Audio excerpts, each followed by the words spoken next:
Well, hello there, and welcome back to the last day, actually, of Advent of Code.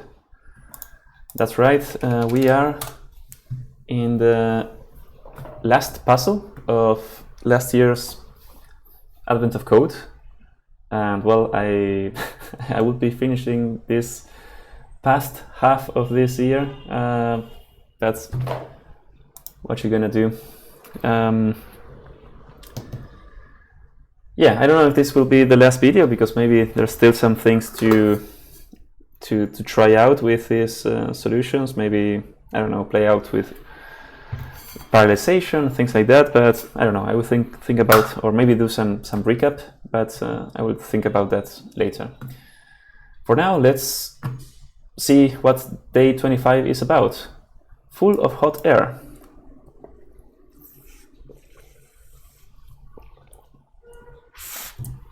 Okay. Full of hot air. That's an expression, right? Like, does it mean like when the same as being full of shit? I'm not sure actually. Full of hot air meaning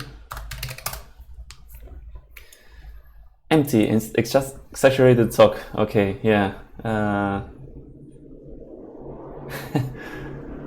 Yeah, we say the same thing in Spanish, basically, but with smoke, like full of smoke. Anyway, let's see. As the expedition finally reaches the extraction point, several large hot air balloons drift down to meet you. I guess they are Smalltalk programmers. Yeah. This is kind of the classic Smalltalk logo. Crews quickly start unloading the equipment the balloons brought. Many hot air balloon kits, some fuel tanks, and a fuel heating machine. Fuel heating. The fuel heating machine is a new addition to the process. When this mountain was a volcano, the ambient temperature was more reasonable. Now it is so cold that the fuel won't work at all without being warmed up first. Yeah, this is something that can happen in the mountain with low temperatures.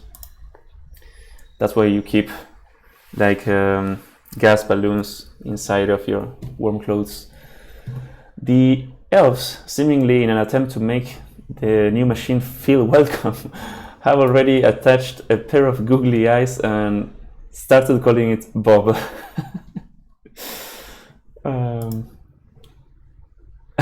Look at this hammer with googly eyes.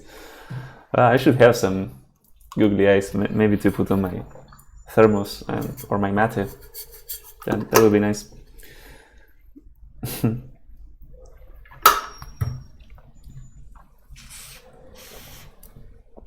To heat the fuel, Bob needs to know the total amount of fuel that will be processed ahead of time so it can correctly calibrate heat output and flow rate. This amount is simply the sum of the fuel requirements of all the hot air balloons, and those fuel requirements are even listed clearly on the side of each hot air balloon's burner. Okay, so far things seem pretty straightforward, but I guess there will be some unexpected turn of events as usual.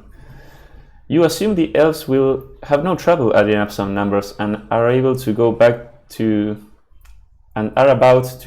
figuring out which balloon is yours when you get a tap on your shoulder. Apparently the field requirements use numbers written in a format that the elves don't recognize.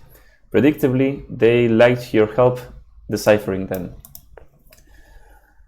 To make a list of all the fuel requirements, you make a list of all the field requirements, you have puzzle input, but you don't recognize the number format either. For example, these. So there seems to be some, like 1 equals -0, -2. And this thing seems to be some kind of like operators or equations here. Fortunately, Bob is labeled with a support phone number. Not to be deterred, you call and ask for help. That's right. You just supply the fuel amount to the for more than one burner. No problem. You just need to add together our special numeral analog fuel units. Patent pending. They are way better than normal numbers for, you mentioned that it's quite cold up here and as if they can skip ahead. Okay, our special numeral analog fuel units, SNAFU for short, are sort of like normal numbers. I loved when the writer of Advent of Code makes this wordplay, SNAFU. I actually don't know if this word is pronounced SNAFU, because I think I've only seen it written. Let's Google it. SNAFU.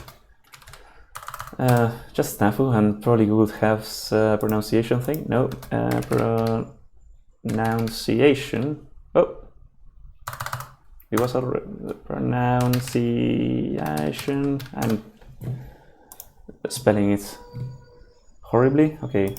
SNAFU. SNAFU. Kind of accented in the SNAFU.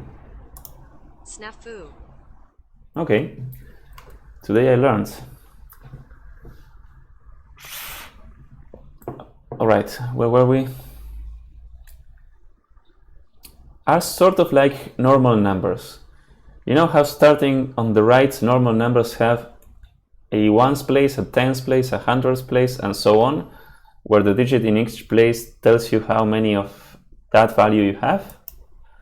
SNAFU works the same way, except it uses powers of 5 instead of 10. Starting from the right, you have a ones place, a 5 place, a 25 place, and a 125 place, and so on. It's that easy. You ask why some of the digits look like minus or equal instead of digits. You know, I never did ask the engineers why they did that. Instead of using digits 4 through 0, the digits are 2, 1, 0, minus, written as minus, and double minus, written as a double minus, obviously. Minus is worth -1 and double minus is worth -2. Okay. So because 10 in normal numbers is 2 5s and no 1s, in SNAFU it is written 2 0, which makes sense, 2 5s and 0. Since 8 in normal numbers is 2 5s minus 2 1s, it is written 2 minus minus. Okay, 10 minus 2. So this is sort of like a negative base number system, but not quite. There is something called like negative base numbers, which I think I sometimes tried this. Sometime ago, try to implement like a lead code exercise. It was like a job interview exercise where you have to implement like a conversion from base -2, like from decimal to base -2, and the other way around, something like that. It was pretty weird. But this seems to be something different because you have positive and negative. And no, I guess the base is actually 5. Is clearly base 5. You have a 1's place, a 5's place, 25's place, and so on. But what changes is the value of the digits. You can have like negative digits within the base 5. Interesting. Okay. You can do it the other direction too. Say you have the SNAFU number 2 minus minus 2 double minus -0 1. That is 2's in the 625's place, double minus in the 125's place, minus in the 25's place, 0 in the 5's place, and 1 in the 1's place. 2 times 625 plus minus 1 plus this, blah blah. So okay, so you add them all up, that is 1250 plus minus 250 plus minus 25 plus 0 plus 1, 976. Okay. I see here that you are connected via our premium uplink service, so I'll transmit our handy SNAFU brochure to you now. Did you need anything else? You ask if the fuel will even work in these temperatures. Wait, it's how cold? There's no way the fuel or any fuel would work in those conditions. There are only a few places in the... Where did you say you are again? Okay, in the world, I guess they were going to say. So the fuel won't even work. Just then you notice one of the elves pours a few drops from a snowflake-shaped container into one of the fuel tanks. Thank the support representative for their time and disconnect the call. The SNAFU brochure contains a few more examples of decimal normal numbers and their SNAFU counterparts. Okay, so we have digits 1 through 10, 15, 20, so multiples of 5, then 2022, which was last year's advent of code. Yay. Thanks for reminding me that I didn't finish in time. And some more numbers, and a large one too. Based on this process, the SNAFU numbers in the example above can be converted to decimal numbers as follows. So I guess this was the input and this is the decimal number. Yeah, for this input. That's great. In decimal, the sum of these numbers is 4,890. As you go to the input to input this number on Bob's console, you discover that the buttons you expected are missing. Instead, you are met with buttons labeled equals, minus, 0, and 2. Bob needs the input value expressed in a SNAFU number, not in decimal. Alright. Reversing the process, you can determine that for the decimal number 4,890, the SNAFU number you need to supply to Bob's console is 2 double minus minus 1 double minus 0. The elves are starting to get cold. What SNAFU number do you supply to Bob's console? And the puzzle input is, I guess, a bunch of SNAFU numbers. Well, there are not that many. Okay. Alright, this doesn't sound bafflingly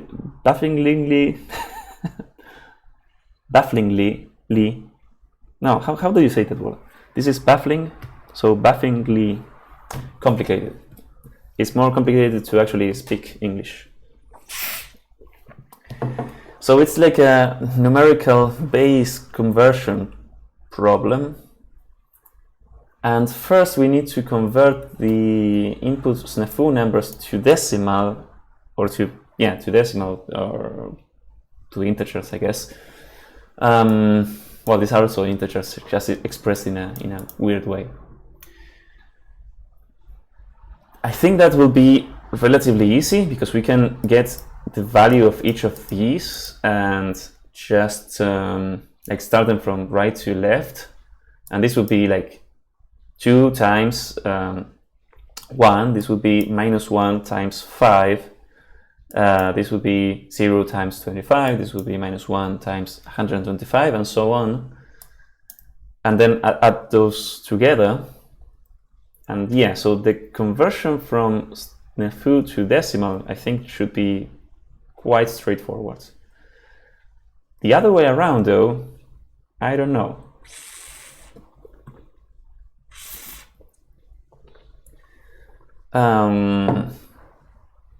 Yeah, here we have the brochure examples. So we have things going up to 10, and it's in SNAFU. Okay, so it starts normal, then when you go to 3, yeah, 3 is 5 minus 2, and 4 is 5 minus 1, and 5 of course is 1, 0. So it looks like the SNAFU numbers are kind of like complete, right? They, like, you can express any number in decimal in SNAFU also, because just when you run out of one-digit numbers, you jump to the next digit, and subtracting 2, you get to, yeah, you get to 3, and then you just subtract a little bit less, and you get up to 5, and then you add a bit more, and then you jump from 7 to 8 by, instead of adding 2, subtracting 2 and going to the next multiple of 5. So this would continue, like you have 10, which is written to 0, 11 would be to 1, 12 would be to 2, and then 13 would, you need to go to the next one. Well, 15, you can see here, is 25 minus 20, and yeah, actually, sorry, minus twice 5, so minus 10. You can see, like, to form 13, you would have to do 15 minus 2, so it will be 1 equal. So yeah, it seems like there are no gaps in this, and there is sort of a pattern for them. I just need to understand that pattern well, and it should be possible to implement conversion from decimal to SNAFU, I think. But hey there, so it turns out that I screwed up the recording for some reason. I don't know, I think I pressed probably the shortcut button to stop recording at some point, and I noticed that I didn't see this red dot here for OBS, and I had already like started, well, I just did the scaffolding for this problem, but that's the previous recording ended up when I stopped, when I finished like reading the instructions, I think. So it's a couple of minutes after that I realized my mistake, and I just discarded all the files, and let's start over again. So let's actually jump to, yeah, for example, that shortcut is a bit, yeah, it's actually a bit risky because I have like meta key and T to open the terminal, and if I press meta key and R, it is the shortcut to start and stop recording, which is right beside it. So maybe I should change one of those. Let's go to this and fire up the code editor. And yeah. Oh, by the way, this is the previous day's puzzle. And one thing I did yesterday after recording the video, I didn't notice while I was recording that I introduced a new Dijkstra algorithm function, which had a lot of repetition with the one that I already had, because I needed like two versions, slightly different versions of Dijkstra's algorithm, and I didn't even care to deduplicate them or dry them up during the video. But afterwards I examined the uses of both functions and thought about how to have only one version, and ended up having the version of the function that computes the shortest path and just returns you how long the shortest path is between a starting node and an end goal node. But instead of giving it as an end goal, like as a reference to the node itself, it's given as a function, like as a predicate function, so that you can customize how you determine if you have reached your goal. Because sometimes maybe the state includes some things that you don't care about, or you have multiple possible goals. So with that, this function now is being used in the 3 days that had like a pathfinding problem, day 12, 16, and 24. So that was a nice unification of those two functions, and yeah, I just wanted to maybe mention that. If you're curious about it, you can check out the code. I think I left a link in the description of the previous video. Anyway, let's jump to today's problem, which would be day 25, hot air balloon, or full of hot air. Hot air.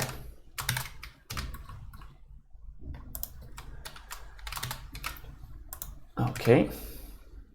There's a Queen song that is like, you're a hot air balloon with you.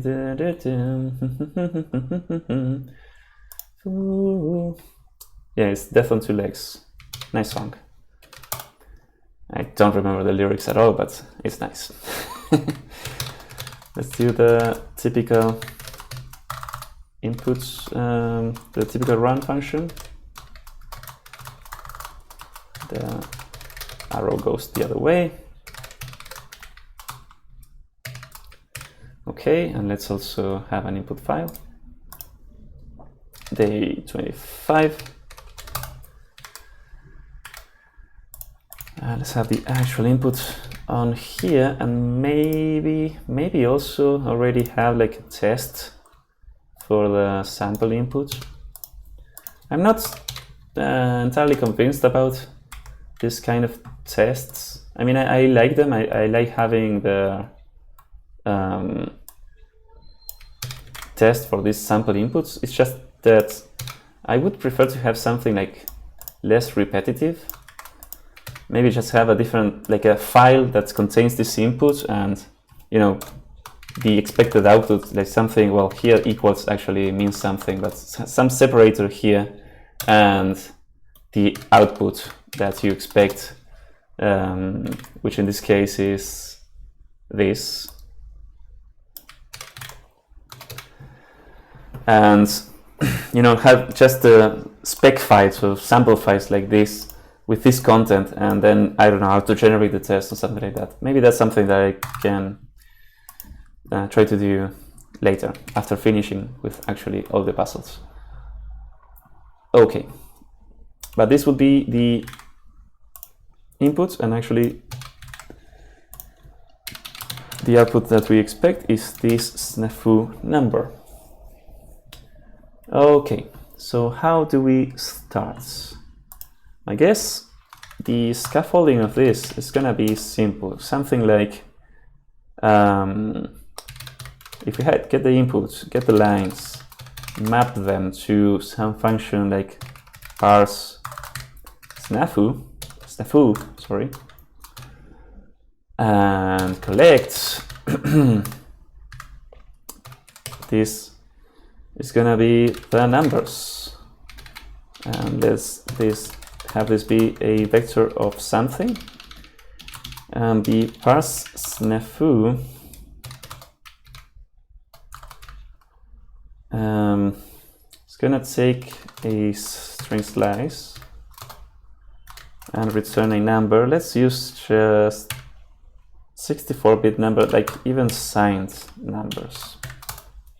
Let's not think so much about sign and sign. And actually, SNAFU numbers can be negative. If you have like just the number minus, for example, it is -1. And if you like any of these numbers, it's like, okay, the number 20. Well, let's have something is like number 10 is written as 20. If you change the 2 by a double minus, an equal sign, so double minus 0, that would be -10 in SNAFU. They are kind of like very symmetrical. If you change all ones by minuses and all twos by double minuses, you get like the negative number of that, I think. But well, let's parse a SNAFU number. No, this is not a let, this is a function. We are on day 25 of my second advent of code with Rust, and I still don't know basic Rust syntax, it seems. That's great. But okay, we have this idea, and we can also have, let's say, total be, well, actually, do we even need to parse the numbers? Well, I guess we can parse them and say formats. No, print line. Man, I'm a bit stupid today, more than usual. Let's print them to see what they have. And then I guess we don't even need to connect them, we can just sum them together, and that would be it for part 1, I guess. But we need to convert from numbered, like integer, to SNAFU back again. I wonder if there is, like, these things seem to have like a very nice structure. I wonder if there is a way to actually do addition in SNAFU numbers without converting to actual numbers first. But I don't know. I don't want to think too hard about that. Anyway, how are we going to do this? Well, we can get the string characters, reverse them, and go character by character, accumulating on onto a result, I think. So let's say let mutable. My cat just got into my lap.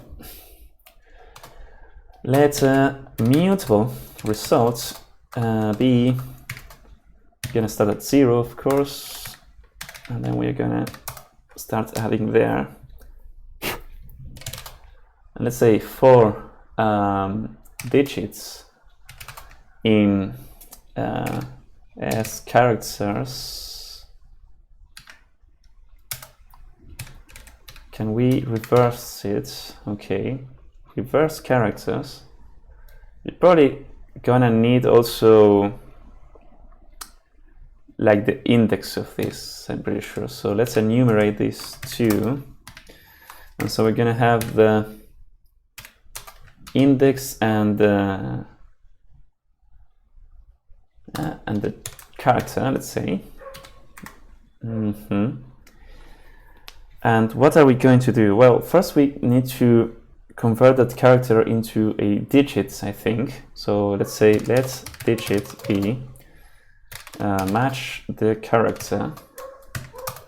And if the character is a, well, let's go from 2 to double minus. So if it is 2, it's 2. If it's a 1, this seems a bit stupid, but let's be very explicit. We don't need cleverness yet. If it is a minus, it's going to be -1, missing comma. And if it is a double minus, it is -2. And if it's anything else, we're going to say, hey, unreachable. Unexpected SNAFU digits, or invalid, let's say. Invalid SNAFU digits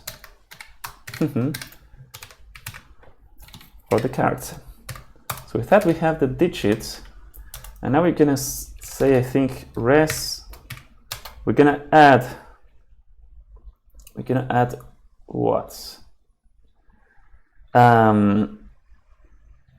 I think it is 5 to the power of this index I, right? First we start at 0, so it is 5 to the power of 0 is going to be 1, and then it's 5 and then 25 and so on. These times the digits. You don't like this because ambiguous numeric type, you must, for yeah, 5, I want you to be an I64 5. Do you like that? No, because I is a U size. Sure. How about converting this I to a 64? Do you like that? Still ambiguous. Okay. Let's have something like this. And you don't like this because, oh, the power. Okay, so this has to be 32-bit number for some reason. But I guess otherwise it's going to overflow badly. Not very pretty, but I think, unless I made something very stupid, I think that should be it for converting from SNAFU to decimal. So let's do cargo run day 25 and see the outputs. Oh, these numbers. Oh, these are actually very big numbers because I'm running the actual inputs. It didn't explode, but let's do cargo test. I don't know actually how to run a single test. Like, I'm pretty sure that cargo test knows how to do that, but let's see. Oh, they look like the, yeah, 1747, 906. Yeah, look at that. It looks like we, yeah, it was pretty easy to go that direction. That's nice. But that's not what we need to do. We also need to go the other way around. So let's actually have, how are we going to do this?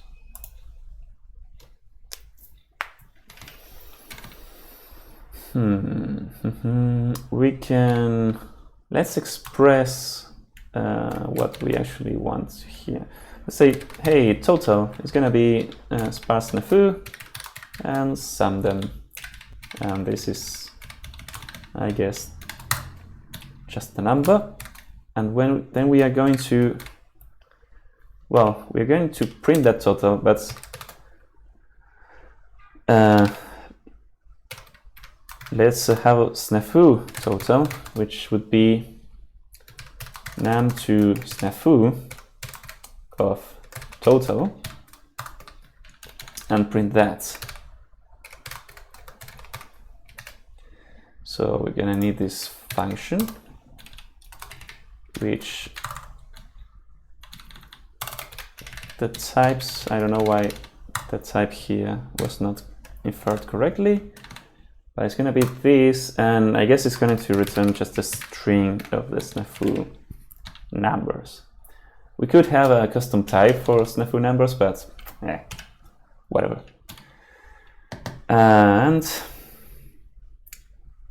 yeah, for now, let's just do total to string, so that when we run the tests, yeah, it got 4,890, which is what we expect, but it actually is expecting the SNAFU version of this.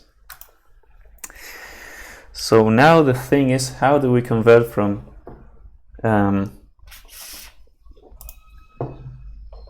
number to a SNAFU version of it? Let's take a look at the brochure.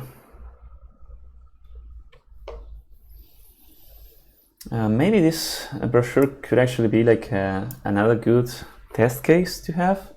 You can have all of this into an array, and with the decimal and SNAFU notations, and test both conversions, like from SNAFU to decimal, which is what we just did, and from decimals to SNAFU. That doesn't sound like a bad idea. Let's try it out. So this is the sample test. Let's also have another test.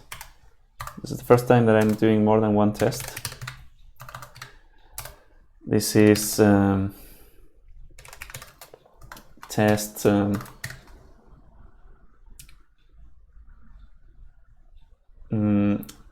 brochure.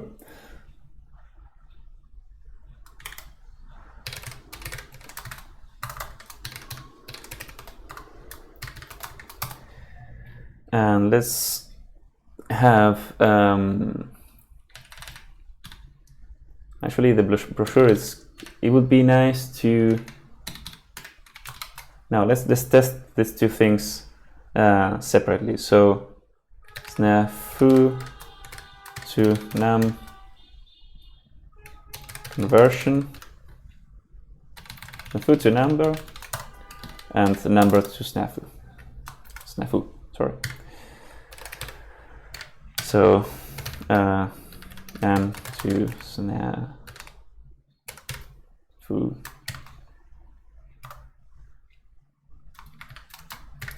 Sure. And we're gonna have like an array, static array or something like that. So constants, brochure numbers is gonna be this beauty. So the first numbers are in decimal, which is fine. Yeah, let's do a multiple cursor thing.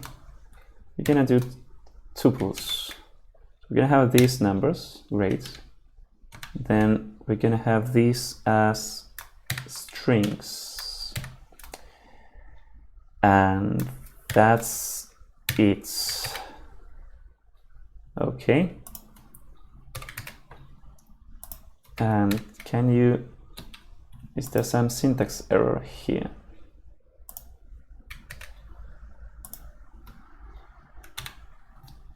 What's the problem? Missing type, yes. Can you add the types?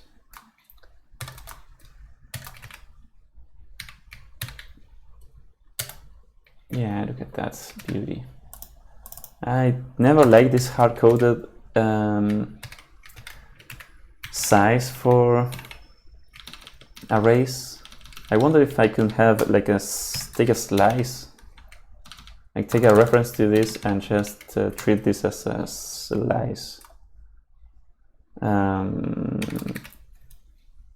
Yeah, this doesn't complain, and I think I prefer that over having like a hard-coded size. Okay, so we are gonna SNAFU to number. We are gonna test as for each end and SNAFU in brochure numbers iterator. We are gonna assert equal that number and parse SNAFU of that SNAFU. And this is, oh, this is not I32, let's do it I64. Great. Now this is a reference, right? And this is probably a double reference. Let's dereference this. And that test now compiles. Let's run the tests. So number to SNAFU is working correctly. I guess also the SNAFU to number is also passing because it's not doing anything. And then we have the sample test that is missing. Let's also do a very similar loop for this. Well, we're gonna do it the other way around. So we are expecting this thing, and we are gonna do super num to SNAFU of that number. And if we run now, we should have 2 tests failing, yes. Num2 SNAFU, so it expected 1 minus, like, wow, this SNAFU number, and it got this. Okay, so if we get that test passing, we can concentrate on that. So, how do we do this? Well, one interesting thing, well, here we don't have the 0 case, and we could even have like the 0 case, and we can even have like the -1 case and the -2 case for like a bit of more completeness. So we can see that the first digit covers 5 numbers. So it is like a base 5, but instead of going from 0 to 4, it goes from -2 to 2. And then when you have 2 digits, this should be enough to go up to, I think, 12, which would be 2, 2, and -12, which would be double minus, which covers 25, like, because it includes the 0 with 2 digits. Okay, so you know, when you are doing, if you have a string, or I guess a decimal, a number, sorry, and you want to get the decimal string, how do you do that? You divide by 10 and take the remainder, and divide the number by 10 and take the remainder, and that remainder is your least significant digit, and then you keep doing that, and you get all the digits. And I wonder if we could do something similar with this, although we would have to do some sort of subtraction. So if we take the remainder with 5,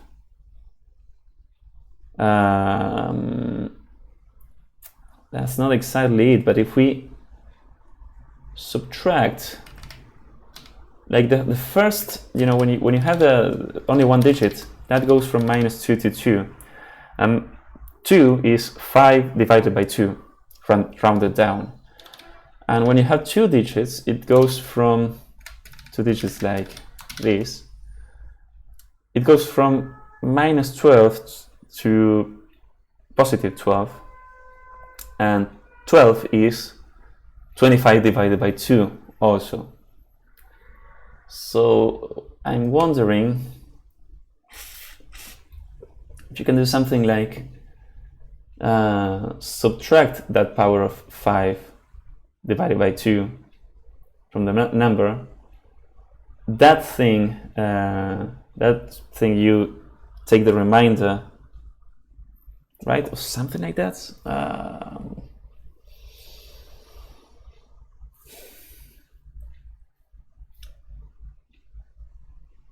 Or you have to add and then subtract. I think that's more like it's. Yeah, I'm sort of feeling it. So, number 2 SNAFU.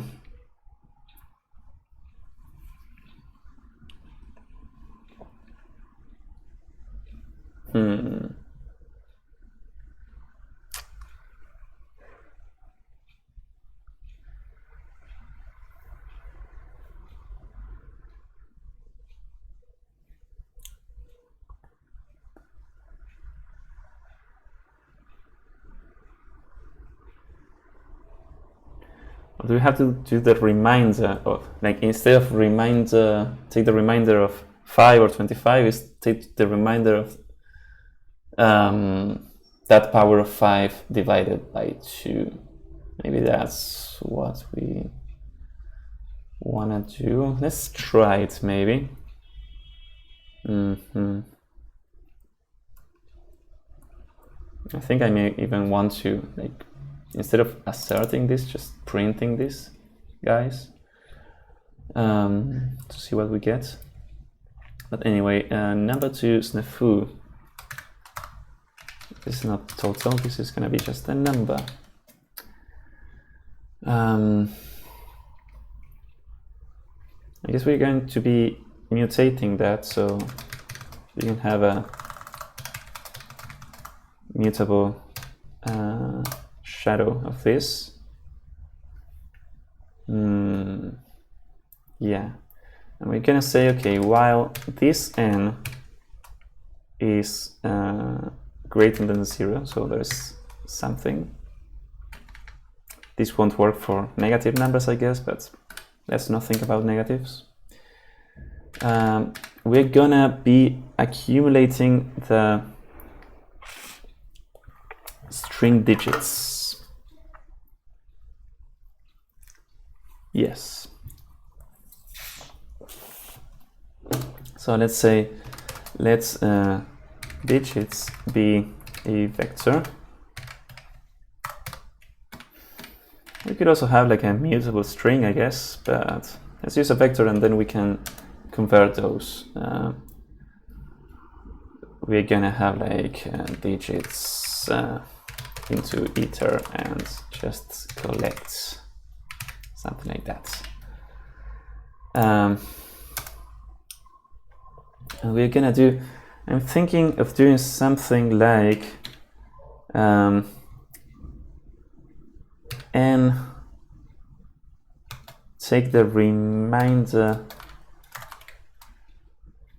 Is there actually a div and rem assign? What is rem assign? Oh, is that?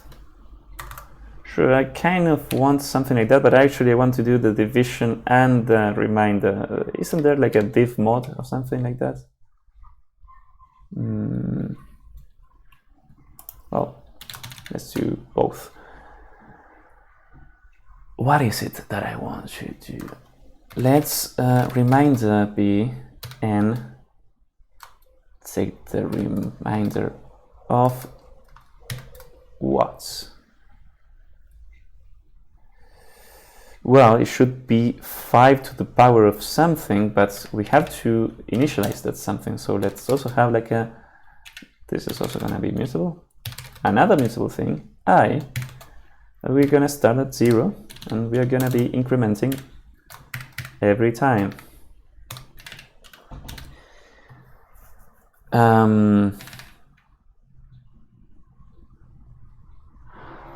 Yeah. Or actually, we could have just have that thing be the 5, because we are gonna do 5 to the power of I, but this could be like, I don't know how to call it, base or something. Let's call it B, and we can then, and well, it's gonna start at 1, and then we're gonna be like multiplying this with 5 each time to is like the power of, is the power of 5 that we have in each iteration. So we are going to, instead of taking the remainder with this, I think I want to take the remainder of this divided by 2, if I'm not mistaken, and then let's, well, we are gonna reduce the n by dividing it by the same thing, b divided by 2. So this way n will be getting shorter, although this doesn't, for the first number this doesn't do anything, right? This is always going to be 0, because you're going to take the remainder. No, this is going to be a division by 0, so I think we have to start at 5. Unnecessary parentheses, sure.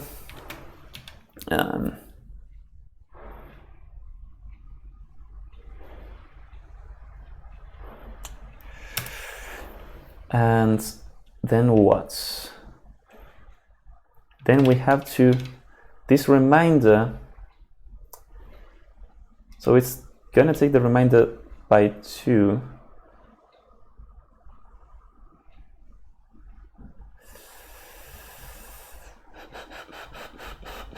If it is a negative number, this could also be like -2 or -1, which I think is good.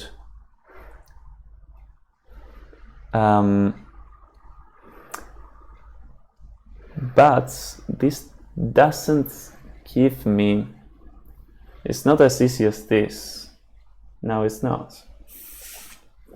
I'm pretty sure it's not. We have to subtract something from the actual number first or something like that.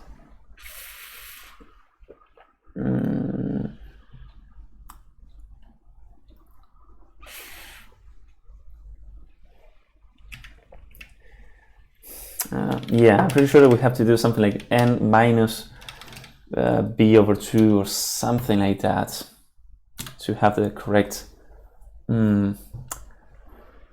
number. But let's do some printing here.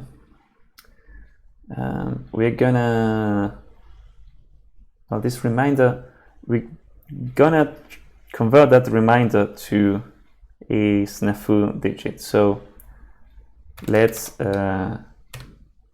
SNAFU digit, be very explicit, match that remainder.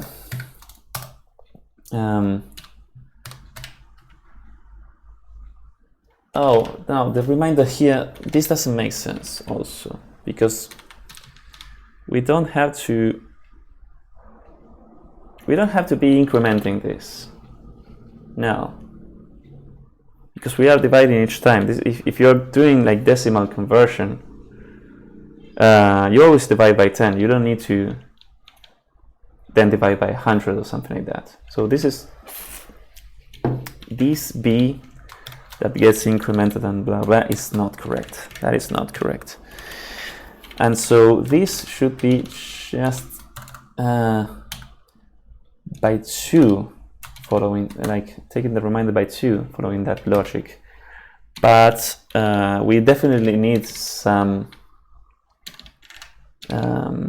displacement of this. But let's let's match this. Is it by 2 or is it by 3 actually? I think it is by 3. Now I'm not sure of anything.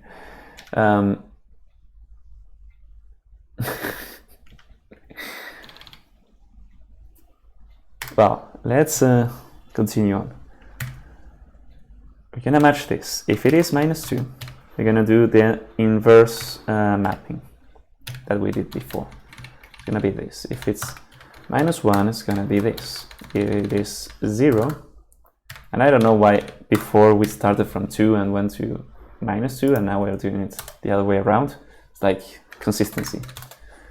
Deal with it. And 2.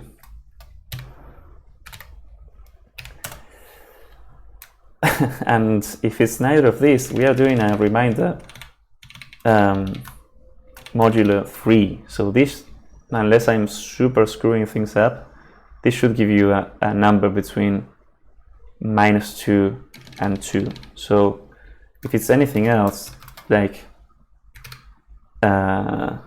unreachable, like I done goofed. If it's anything else. Okay, and after that we're gonna do digits push the SNAFU digits, and that should be more or less the loop that we are gonna do here. Now I'm pretty sure this won't work, but what do we have?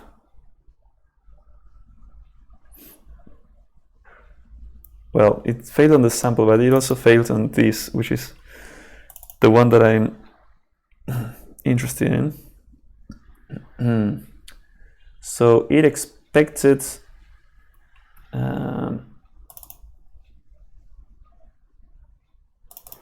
with the first one, it was this and it got nothing. So that's bad. Oh, I think it didn't even got into the while.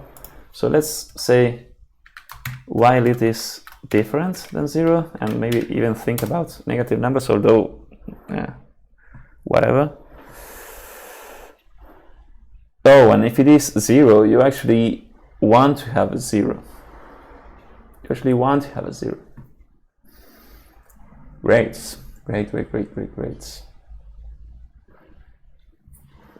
So maybe we can special case that.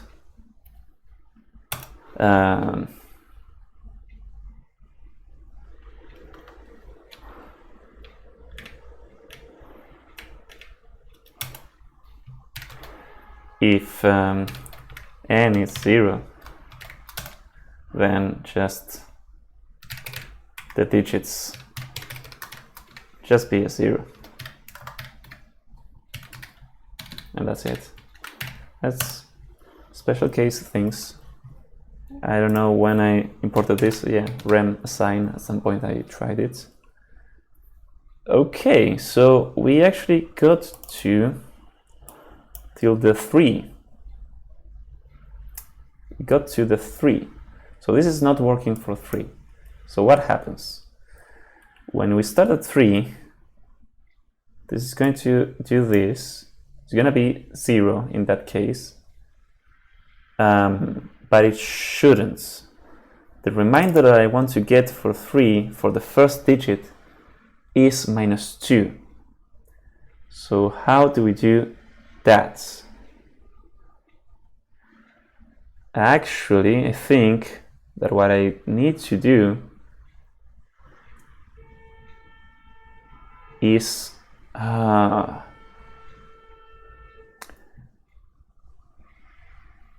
something like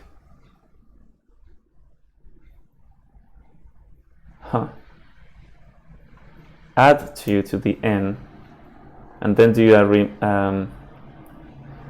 a reminder with 5, modulo 5, so that 3 would be, no, 3 would be 5 in that case. I want to, well, in that case that would be 0. Yeah.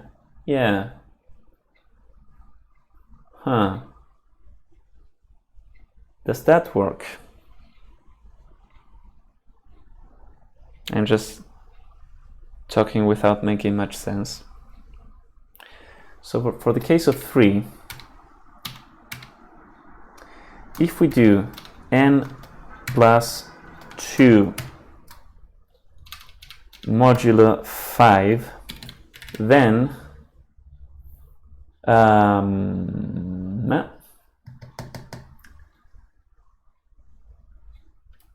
well, even the negative numbers that we had here, which were like -2,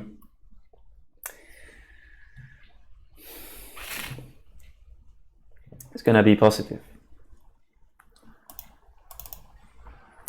So now this reminder is going to be, we're going to think about going from 0 to 4 and do the same mapping. And with that, I think we're gonna cover at least the first digit of 3. Then I don't know what will happen afterwards, but let's do this and see what happens. Into SNAFU. Okay, so for the 3 case, we actually got the double minus. But how do we have to think about this? With the double minus, we are covering the, okay, subtract 2 from that, but we need to also carry over the 5, like keep going. So if we do, actually, if we do the same as this, what happens?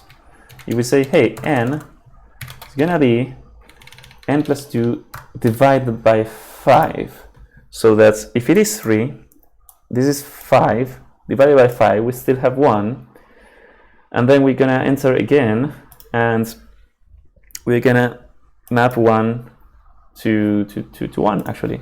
Does this work? Okay, it doesn't, but where does it fail? Number 2 SNAFU. We didn't reverse the digits. So we actually got the correct answer, but this was we get to iterate this thing, but then reverse those things. Yeah. What happens now? I'm always surprised when I see something. Okay. We get the test passing now. This magical math got us all the way there, it seems. All of these conversions worked. Even for negative numbers. I don't know if the negative numbers will keep working. Like if we have -3 over here, -3 should be expressed as what? -5 plus 2, right? Does that work? No, it doesn't. Because we got to what? Where is the error? Panicked. I done goofed. Yeah, because the reminder is negative probably, and something like that. So we probably need to, I don't know, special case the negatives or whatever, but we don't care about negative numbers. So let's actually remove all the negatives and the 0 and, well, actually let's leave the 0 because that's a nice special case. But we got the sample test also working. So let's actually run this for day 25. And we get an answer, which is this long SNAFU number. Let's try it. And yes, that was the answer. Nice. Let's go to part 2. Part 2. That was actually like quite simple. I don't know. It was a bit of math, but it wasn't too bad. We could even match here reminder to reminder -2 to have like the correct values over here, but whatever. Part 2. The hot air balloons quickly carry you to the North Pole. As soon as you land, most of the expedition is escorted directly to a small building attached to the reindeer stables. The head smoothie chef has just finished warming up the industrial-grade smoothing blender as you arrive. It will take 50 stars to fill the blender. The expedition elves turn their attention to you, and you begin emptying the fruit from your pack onto the table. As you do, a very young elf, one you recognize from the expedition team, approaches the table and holds up a single star fruit he found. The head smoothie chef places it in the blender. Only 49 stars to go. You have enough stars to start the blender. Although it hasn't changed, you can still get your puzzle. Start the blender. Oh, nice. We got into 50 stars. You make a smoothie with all 50 stars and deliver it to the reindeer. The slave is already warmed up by the time they finish eating. Congratulations, you have finished every puzzle in Advent of Code 2022. I hope you have as much fun solving it as I have making them for you. I'd love to hear about your adventure. You can get in touch with me via contact on my website or through Twitter. That's awesome. If you'd like to see more things like this in the future, please consider supporting Advent of Code and sharing it with others. To hear about future projects, you can follow me on Twitter. Yeah. I've highlighted the Easter eggs in each puzzle, just in case you missed any. However, hover your mouse over them and the Easter egg will appear. Okay, highlighted. So there are Easter eggs that were not links, maybe? But let's go to the calendar. Yeah, and see it's finished. Look at this. Oh, the hot air balloons are moving out. That's really, really, really nice. And the mountains look quite impressive. This like now frozen volcano. So that's really nice. The North Pole looks interesting. Was this near the North Pole? I actually don't even remember.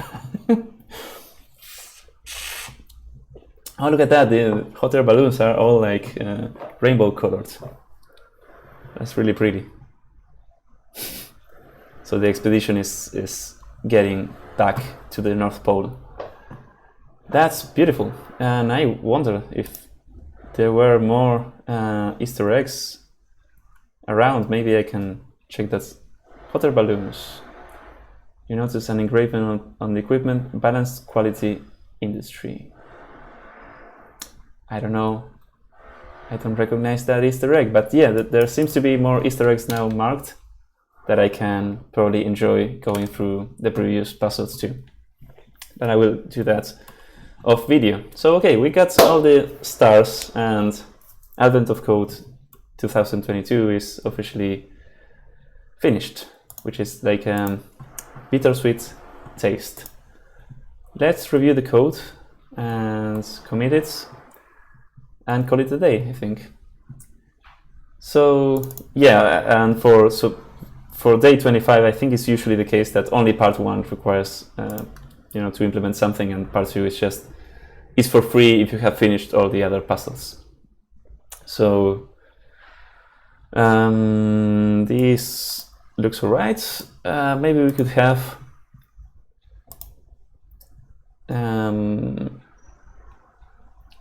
how do you say it? Like symmetrical names for this instead of parse SNAFU.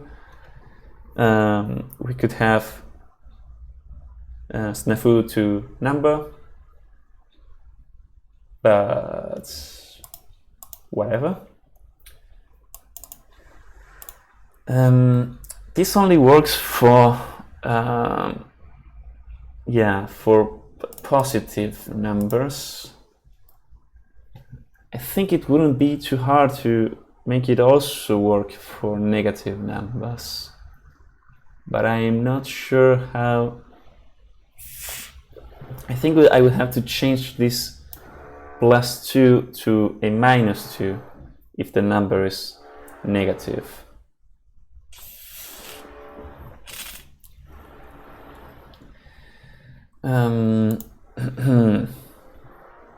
You know what? I'm actually a bit adventurous. I want to try that out.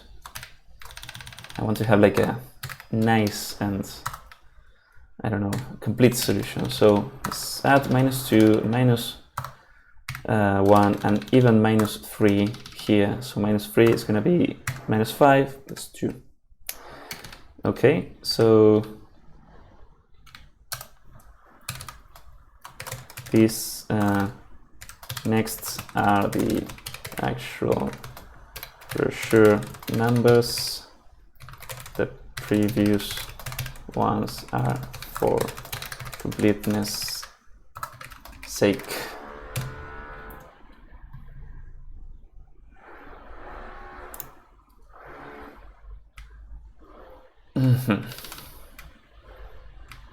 Are just for completeness sake. Okay. I don't like the wrapping there.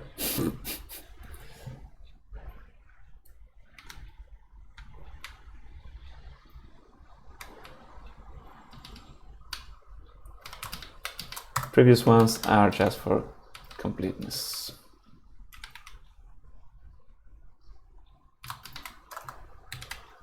All right. Bit of rewarding to make it fit on one line. So if we have this, then the test won't pass because we even get into, I done goofed, yeah, we get into this unreachable state, which is unfortunate. So what happens with, for example, -1? When you get to -1, I think we would need to subtract 2, so it would be -3. Do a reminder with 5. No, that doesn't make much sense. We still have... What is the correct thing to do? For -1... Well, for -1 I would actually, if I add 2, I would get this, which is fine. And for -2, I would still get these, so that would be fine. But for -3, if we add 2, we get -1, and mod 5, we don't get what we want. And if we do Euclid modulus,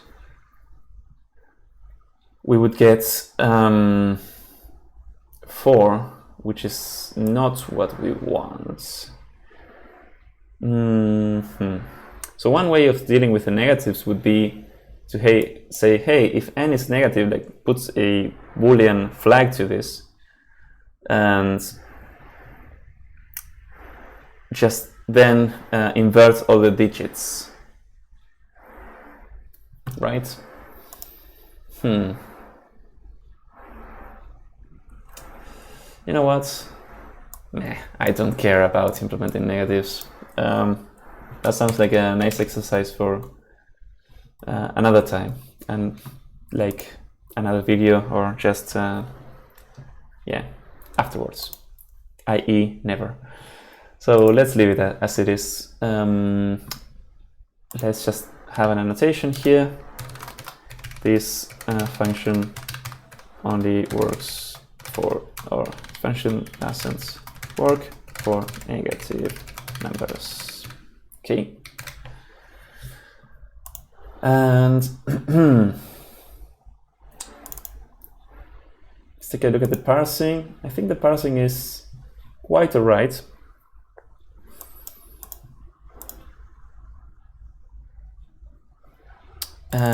This is a bit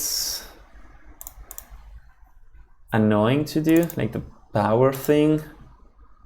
I even think that having like an accumulator starting at 1 and then multiplying it by 5 each time is gonna be simpler to implement.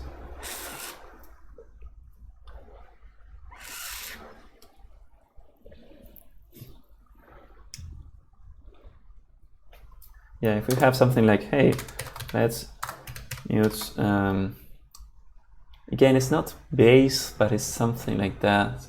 Place?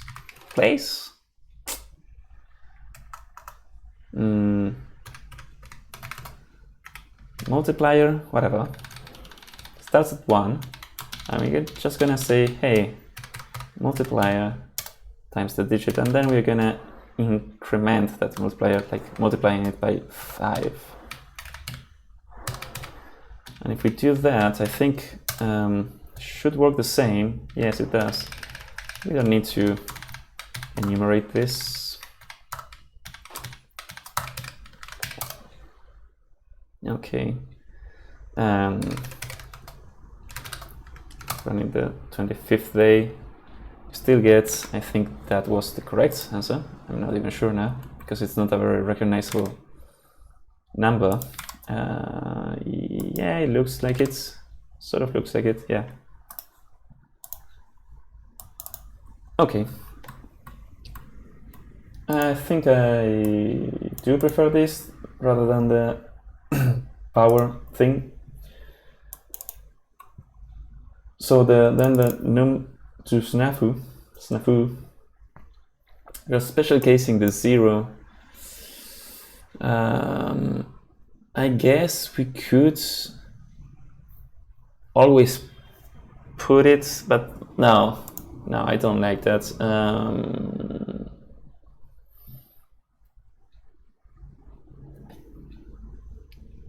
Now this is fine.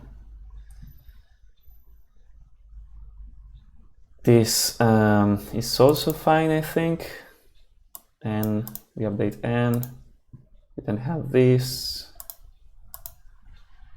We can, here maybe we can do this -2 so that the numbers here make a little bit more sense.